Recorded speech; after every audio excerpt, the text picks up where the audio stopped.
C'est parti, je vous souhaite à toutes la bienvenue dans cette conférence sur la perte d'énergie en général.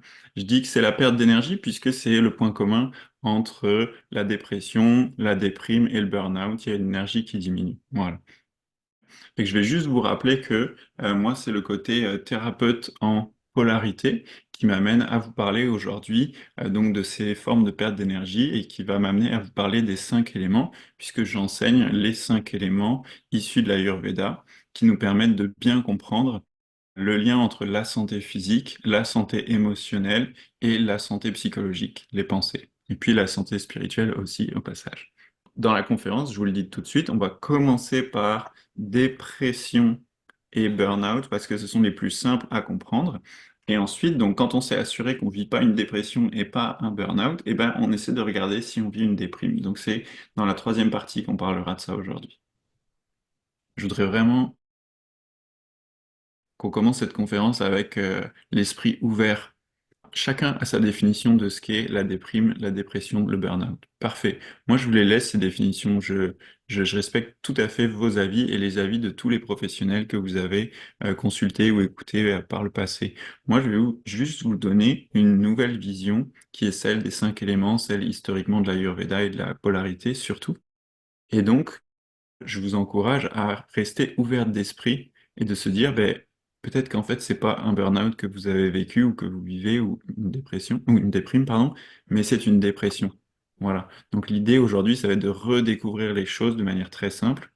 Et une autre de mes intentions hyper importantes, c'est de supprimer la mauvaise réputation de la dépression. Dites-vous, c'est correct de vivre des dépressions. On verra tantôt que c'est génial, la dépression.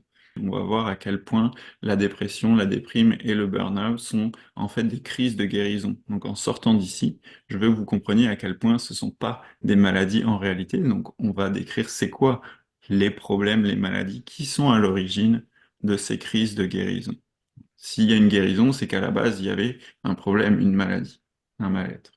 Je voudrais vous apporter l'idée que notre personnalité est à l'origine des types de maladies et d'enjeux que l'on peut avoir. C'est-à-dire que moi, je suis sujet à des dépressions, potentiellement des déprimes, mais un peu moins.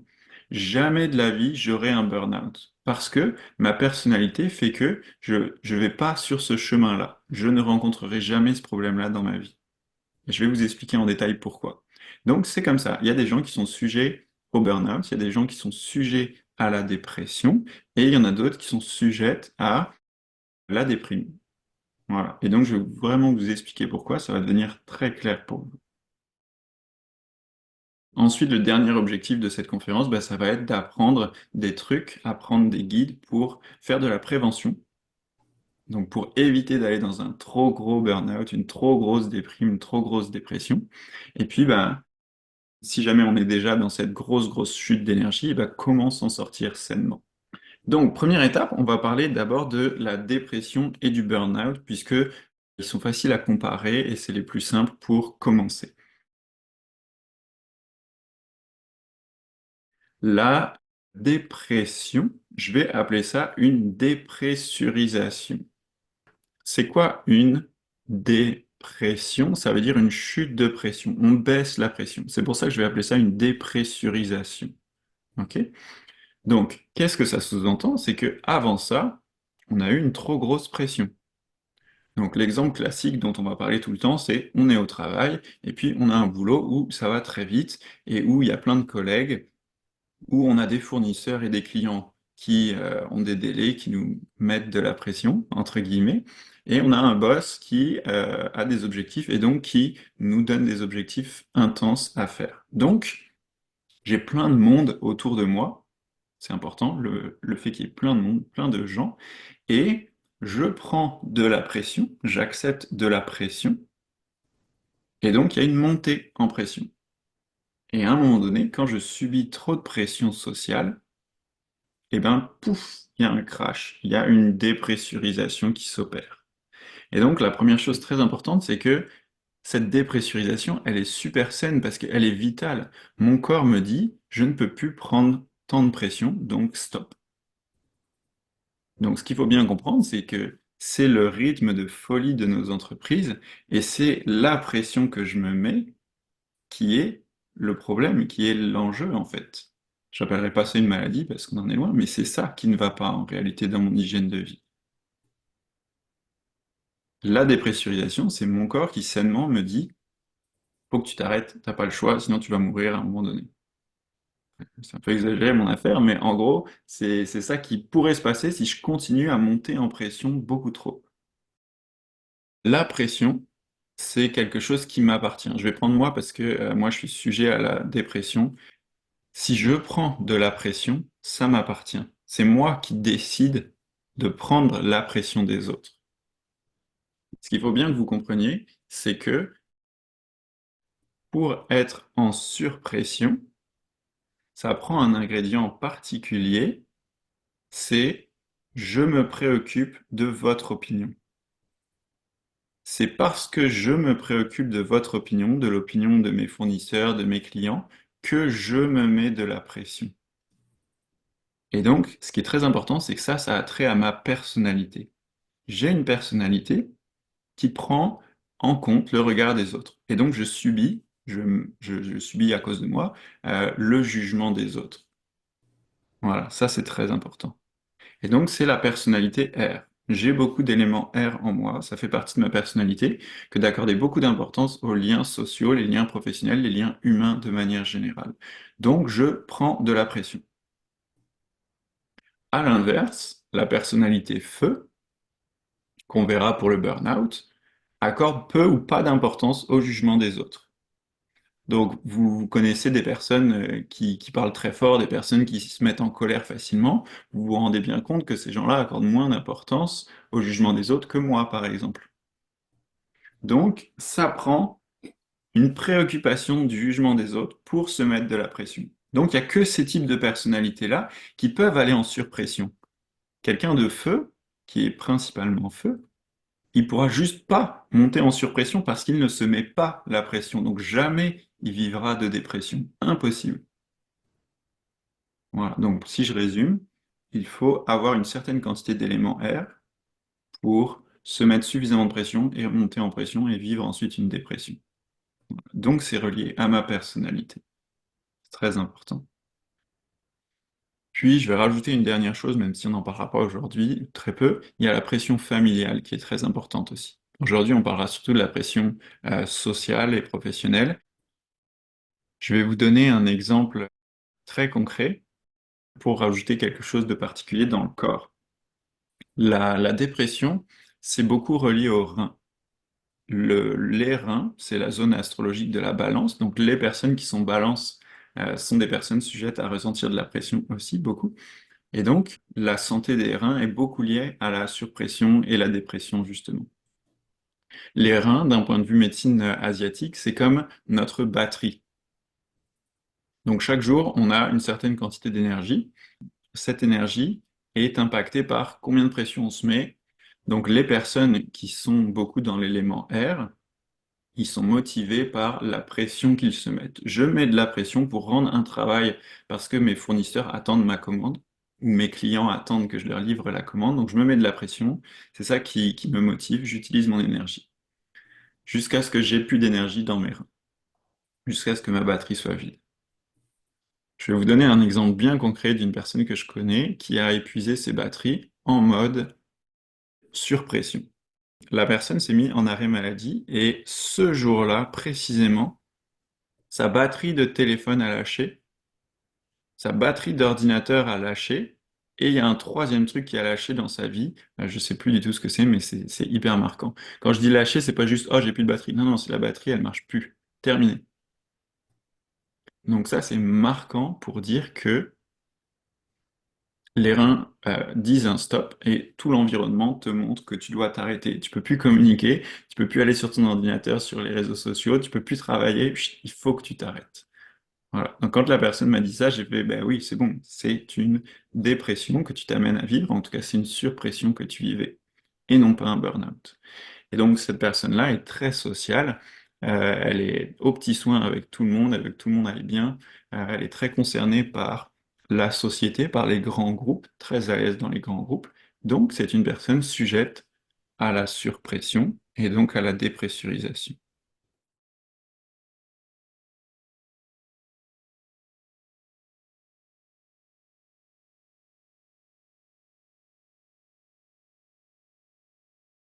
Se mettre beaucoup de pression, c'est évident que c'est suffisant pour aller en surpression et ensuite en dépression. Parfait. Et puis moi, j'en suis un exemple. Je vous en parlerai tantôt en mode travailleur autonome. Je me suis mis trop de pression. Et ensuite, il y a une deuxième chose. Je me mets des exigences. Par exemple, je me mets un haut niveau de performance, un objectif très très élevé. Ça, c'est plus une personnalité terre et ensuite feu qui va amener le burn-out par la suite. Des personnes qui sont, pour faire cliché, perfectionnistes, des personnes qui sont super carrées, et qui sont très propres sur elles, là ça se voit tout de suite. Dans le milieu professionnel, là, ils sont en tailleur, en costume, c'est super, super carré. Et donc ça peut amener vers le burn-out aussi.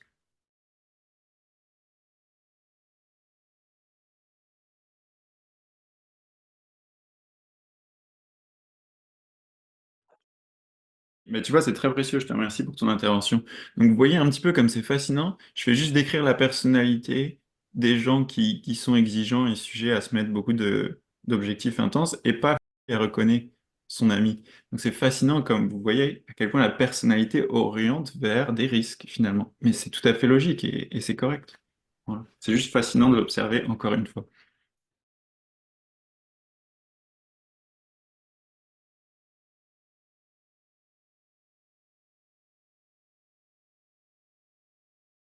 Je vais passer au burn-out. Alors, le burn-out, donc l'énergie est brûlée. Je suis brûlé. Les personnes le disent, je suis brûlé, j'ai plus d'énergie. Donc, très simplement, le burn-out, j'ai trop travaillé, j'ai trop fait, j'ai trop agi, et donc je n'ai plus d'énergie et mon corps s'arrête. Voilà.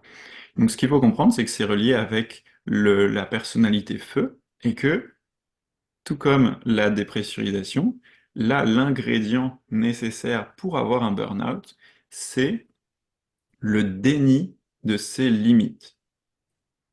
Donc il faut avoir une personnalité où je me dis, je suis fort, je suis fier, je n'ai pas de limites, elles n'existent pas de toute façon.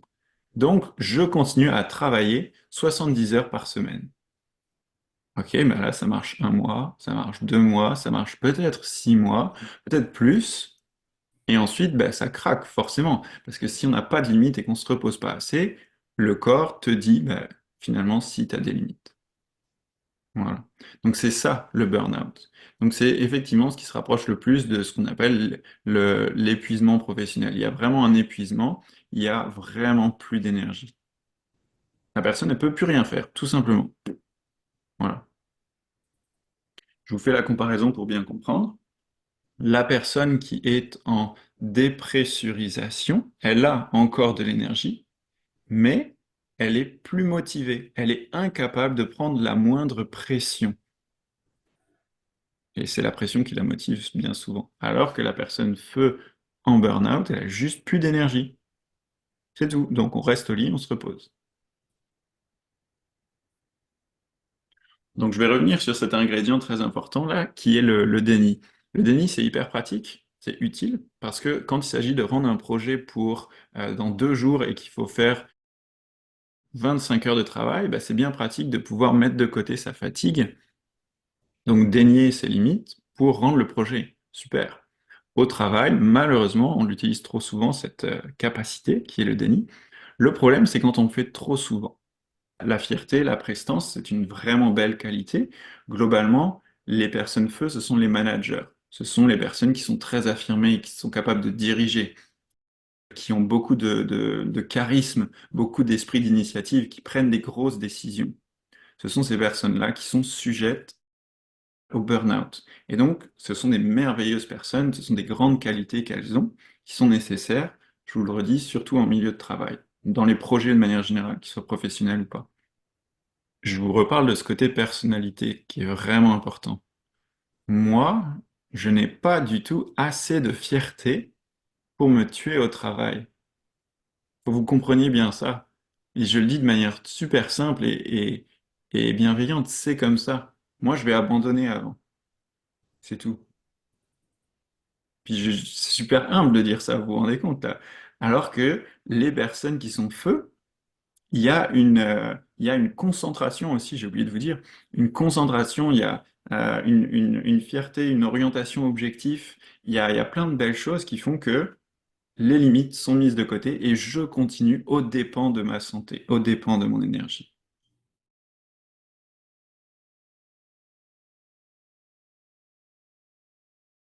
Sachez que il existe des personnes qui ont beaucoup d'air et beaucoup de feu, et donc qui peuvent vivre de temps en temps des déprimes, pardon, de temps en temps des burn-out et de temps en temps des dépressurisations. Mais c'est assez rare.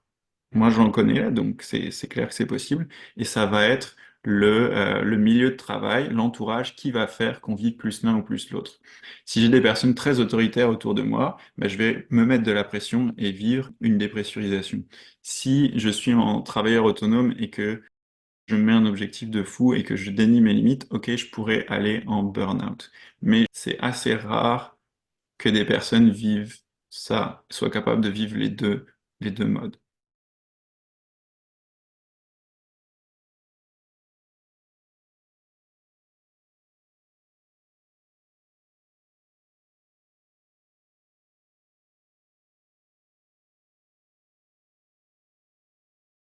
On retourne avec la personnalité pour bien comparer les deux. Les personnes qui sont R et qui se préoccupent du jugement des autres et qui se mettent facilement de la pression vont dire: «Ah bah c'est moi qui étais en tort, je suis en épuisement professionnel», sans savoir si c'est dépression ou burn-out. «Il faut que je travaille plus fort pour pouvoir y retourner. Maintenant je vais mieux, je retourne au travail». Ça, c'est la personnalité R. La personnalité Feu, ce qui peut arriver, je mets des «si» parce que je connais moins les personnes qui sont, en burn-out. Souvenez-vous de la notion de fierté. Je viens de montrer à tout le monde que j'étais en arrêt maladie pendant 2 mois. Est-ce que je peux retourner au travail en admettant que j'étais à terre pendant X mois? Donc, la notion de fierté, elle peut gêner le retour au travail. Ça, c'est la première chose. Et la deuxième chose que je perçois, les personnalités feu ont tendance à être tout ou rien. Donc si ça marche plus, ça marche plus. Il n'y a pas de solution intermédiaire. Ça n'a pas marché dans ce travail, j'y vais plus, je peux plus y aller, c'est pas bon. Les personnalités feu ont tendance à dire que c'est la faute de l'entreprise. L'entreprise ne va pas, il y a eu une injustice, c'est mal géré, l'organisation est pas bonne, je ne veux plus retourner dans cette entreprise-là. Le problème vient de l'extérieur. Alors que pour les personnalités R, elles ont tendance à se remettre en question elles-mêmes. Ce sont des tendances. Il y a plein d'exceptions à ça. Les personnalités R et Feu grandissent en maturité et donc s'éloignent de ces modèles-là. Je vous dis une dernière chose pour le burn-out quand même qui est important. C'est le fonctionnement on-off. Je vous en ai parlé un peu tantôt, tout ou rien. Comment on reconnaît les personnes en burn-out ou comment on reconnaît la personnalité qui va avec? Je travaille à fond, je me repose complètement. Je travaille à fond, je me repose complètement. Il n'y a pas vraiment d'étape intermédiaire. Ah, mais oui, tu viens de monter ton entreprise, je comprends que tu vas y travailler à fond, mais tu sais, si tu veux que ça tienne à long terme, vas-y tranquillement. Non, non, non. Les personnes feu, ça marche pas. Elles sont à fond. Et je veux dire, il n'y a pas d'autre chose à dire que ça en fait. C'est je travaille à fond et le week-end je travaille plus du tout. Je travaille à fond, le week-end je travaille plus du tout. Voilà. Alors que les personnalités R, c'est plus mental la personnalité R, donc l'entreprise, la pression, les clients, les fournisseurs restent plus dans l'esprit en permanence.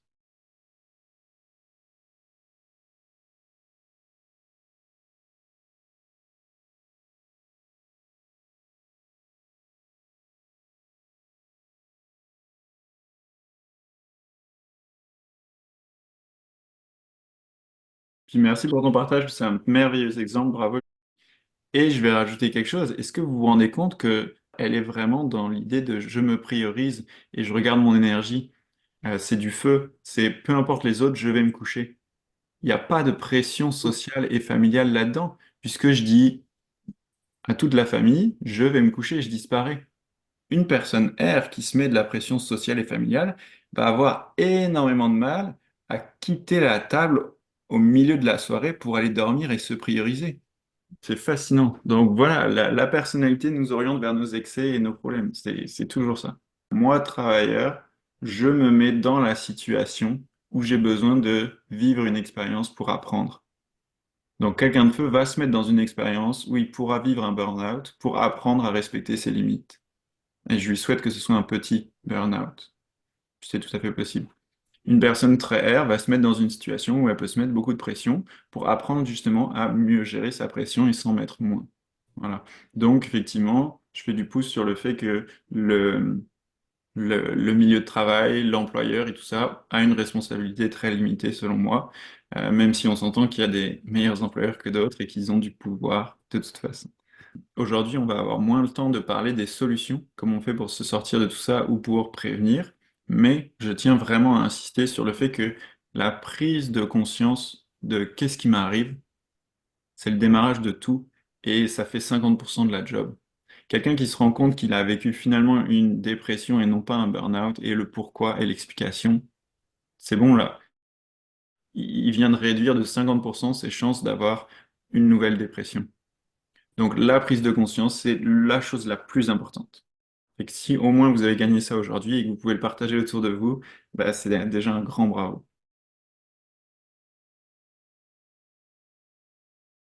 Donc la déprime, c'est un déséquilibre de l'élément éther. Qu'est-ce que ça veut dire déprime? Une prime, c'est comme une médaille, un badge, t'as une prime qui dit qui tu es, qui dit quelle est ta valeur. Et donc la déprime, c'est je me retire mes primes, je me retire ma valeur. Donc je ne sais plus quelle est ma valeur, je ne sais plus qui je suis. Le verbe je suis là, il est super important. Je ne sais plus qui je suis. Il y a un vide en moi. J'ai plus de motivation, il y a un vide. Je vais faire une aparté pour décrire les personnalités éthères. Les personnalités éthères, c'est des gens très spirituels, très connectés. Une grande connexion à la nature ou une grande connexion à la musique ou une grande connexion à une spiritualité dans le sens le bouddhisme, la méditation. Ça peut être des personnes très religieuses aussi, avec des religions carrées, comme le catholicisme et autres. Bon. Donc il y a une vraie connexion à quelque chose. Ce sont des personnes qui sont très connectées à leurs émotions. Ils sont capables de vous dire comment elles se sentent et qu'ils le disent régulièrement. Et ce sont des personnes qui, habituellement, sont très à l'aise avec le silence, avec l'intensité. C'est genre, la personne, elle te regarde, puis elle est à l'aise là-dedans. Voilà, ça c'est des caractéristiques de l'éther. La capacité à prendre du recul aussi, à faire des pauses. Bon, ben, c'est ça qui se passe en fait dans une déprime. C'est un moment de vide. Et donc, la question c'est à quoi il sert ce vide? Pourquoi est-ce que c'est là? Puisque je vous ai dit que la déprime, comme les deux autres, c'est une crise de guérison.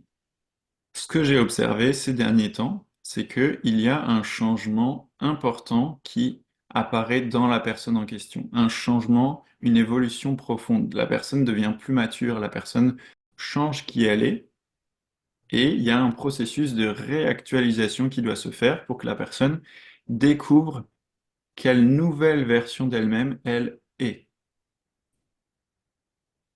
Ça s'apparente beaucoup à une évolution spirituelle puisque les personnes sont spirituelles. Il peut y avoir des petites évolutions spirituelles ou des grosses évolutions spirituelles. Et donc, le vide, la déprime est là pour que la personne puisse se reconnecter à elle-même. Donc, comment se reconnecter à soi? Je vais en parler directement. C'est la méditation. C'est écouter ses émotions, parler de ses émotions, contempler un paysage, écouter de la musique en écoutant ses émotions. Le voyage aide beaucoup. Tous les gens qui voyagent sont en quête spirituelle. Je vous le dis tout de suite, là, c'est d'une évidence folle. Et le voyage, ça sert à quoi? Ça sert à se mettre dans des situations inhabituelles pour redécouvrir qui je suis. J'ai dit à une cliente dernièrement, tu vas voyager, génial. Redécouvre-toi pendant le voyage. C'est à ça que ça sert. Quels sont les freins à la reconnexion? Bien souvent, les émotions et les pensées ont plein d'habitudes. Oh bah, moi, je suis plutôt une personne travailleuse, j'aime ça aller, et puis j'aime ça aller à la piscine, par exemple. Ça fait partie de mon identité. Ok.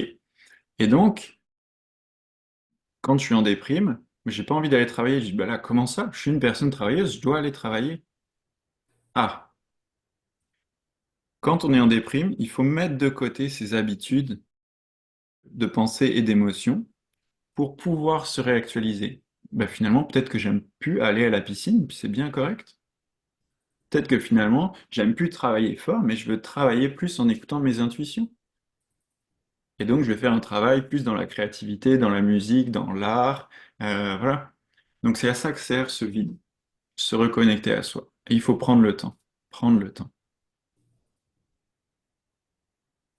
Donc, vous voyez, c'est assez spécial, la déprime, dans le sens où c'est plus spirituel, c'est moins terre à terre que la dépression et le burn-out. C'est pour ça que j'en parle en dernier. Voilà. Il y a quelque chose de très important avec la déprime et de manière générale l'élément éther pour les personnalités éthères. Attention aux distractions.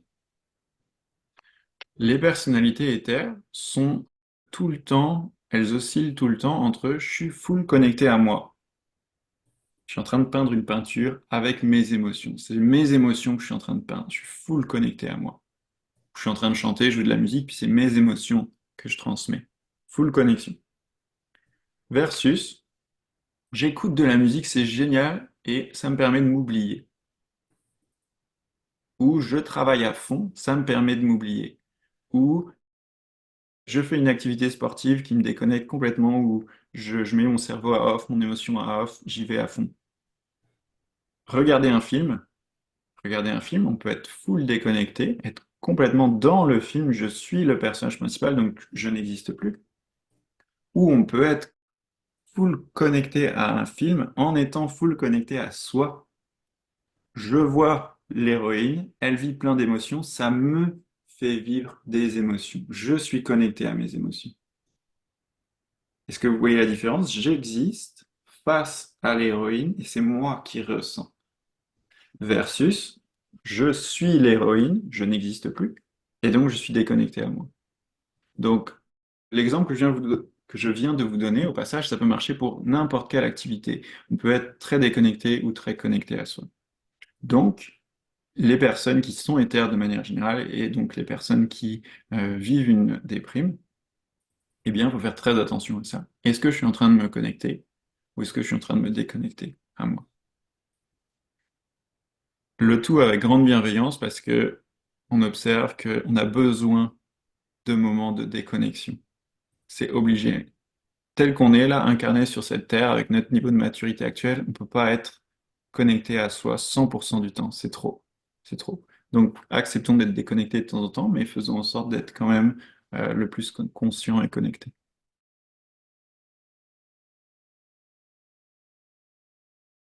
Bah, il y a des tendances, c'est certain, mais tout est possible. Je pense que ces trois enjeux peuvent durer très longtemps. Tout dépend comment vous les gérez, en fait. À chaque fois qu'on vit un processus d'épuisement, il faut aller au bout. Il faut arrêter la pression à fond. Il faut arrêter de travailler et dépenser son énergie à fond. Il faut faire une énorme pause pour se reconnecter à soi. Plus vous freinez ce processus-là, en prenant de la médication, par exemple, pour vous rendre fonctionnel, bah, plus ça va durer finalement. Le processus de déprime et de reprime, finalement, il peut être très rapide, il peut être instantané. L'élément éther, ça peut aller du tout au tout. Il peut y avoir, boum, un éclair de reconnexion, une redécouverte de soi qui fait que, paf, tout d'un coup, la déprime s'en va. Ça, c'est possible. Pour ce qui est du burn-out, quand on a vraiment plus d'énergie, je ne suis pas sûr qu'il y ait des solutions miracles. Ça prend un peu de temps pour reconstituer ses batteries. Pour la dépression, je pense qu'on peut sortir de la dépression un peu plus rapidement que le burn-out si on a les connaissances de tout ça et qu'on a les bons moyens de s'en sortir. Voilà. Chaque élément, chaque personnalité a sa dynamique. Les personnes R vont toujours être plus rapides, que les personnes feu. Les personnes feu sont rapides, mais les personnes R sont très rapides. Voilà. Donc la maladie est pareille. La maladie est pareille. Quel que soit le type de perte d'énergie, il faut pas se mettre d'objectifs timés. C'est contre-productif. Ça marche pas. Toutes ces pertes d'énergie, elles sont là pour nous dire que le fonctionnement précédent n'était pas le bon. Donc, nécessairement, si on y retourne en priorisant l'entreprise, bah, c'est pas bon, en fait, tout simplement. Mais c'est pas si grave, je veux dire. Il y a toujours un apprentissage qui a été fait. Le fait d'avoir plus d'énergie pendant un mois, on remet en question des choses quand même. Moi, j'avais une cliente, je lui ai demandé, bon, est-ce que tu es prête à toucher le fond? Je lui ai demandé clairement. Et elle m'a dit, bah non, j'ai un fils, et puis je suis maman seule, donc non, je suis pas prête à toucher le fond, c'est pas le moment. Ok, parfait. Fait qu'on va pas t'amener à toucher le fond pour faire tous les apprentissages au bout. On va prendre les apprentissages qui sont disponibles et on va remonter la pente sainement.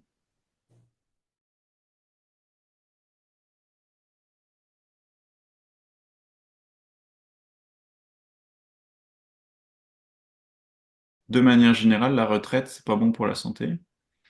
De partir tout de suite à la retraite et d'arrêter et de supprimer tout ce qui faisait, enfin une bonne partie de ce qui faisait notre valeur, c'est pas bon. Les pré-retraites, ça c'est bien. Travaille 20 heures par semaine, c'est génial.